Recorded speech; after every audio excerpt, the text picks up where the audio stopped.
What's going on, guys? Andrew Piluk Hockey here, back again with another video continuing the Toronto Maple Leafs 2021 season previews.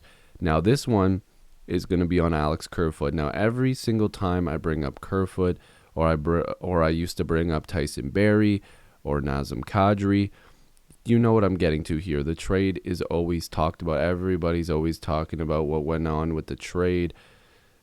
Let's try not to talk about that too much, because I do want to make a video on that, like looking at it, from both sides, because I do see both points.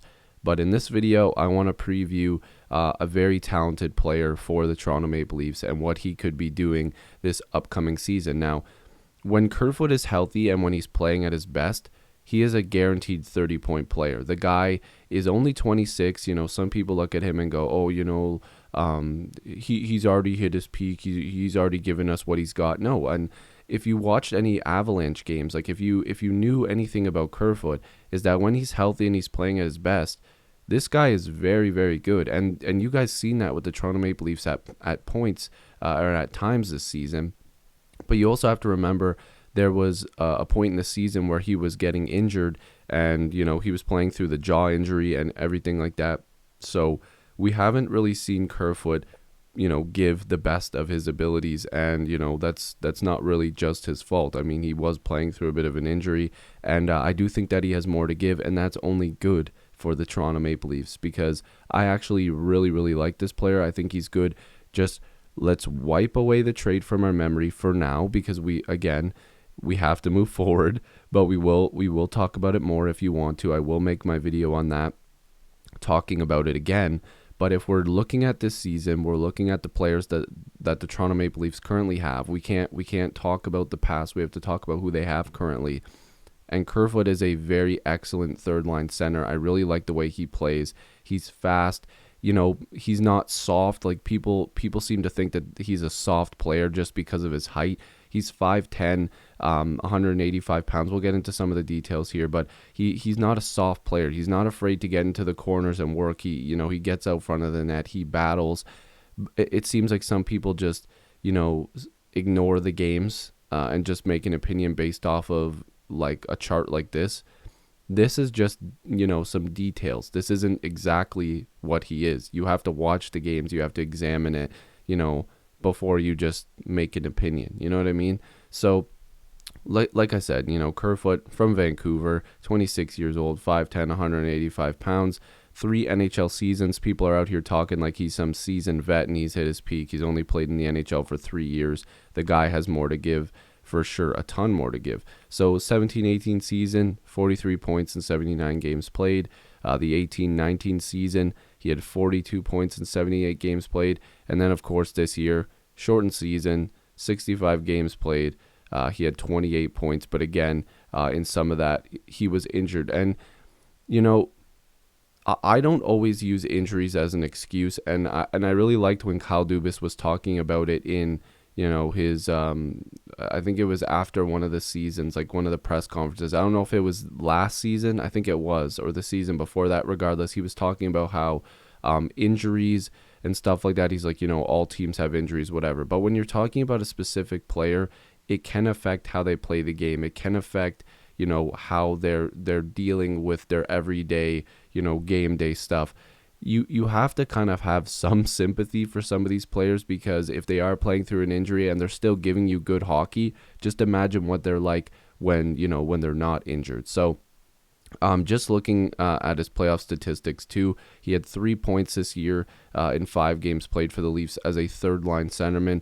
I mean, that's not bad. 3 points in 5 games. I mean, it's not a point per game, but he's not getting paid, nor was he expected to be a point per game guy in Toronto. But if he's giving you something in the playoffs, that's all you need. So let's look at his contract, because I think that this is a plus when it comes to Kerfoot. So again, this is cap friendly. I use that for everything. You guys know that.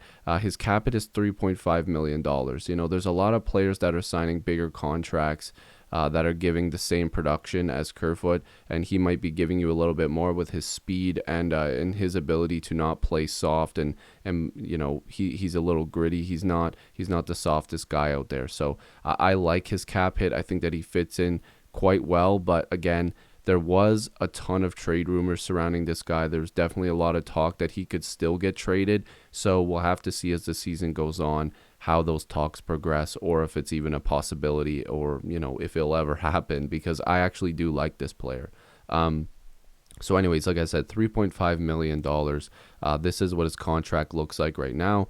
He is signed through to the 2022-23 season, where a no trade clause, like a modified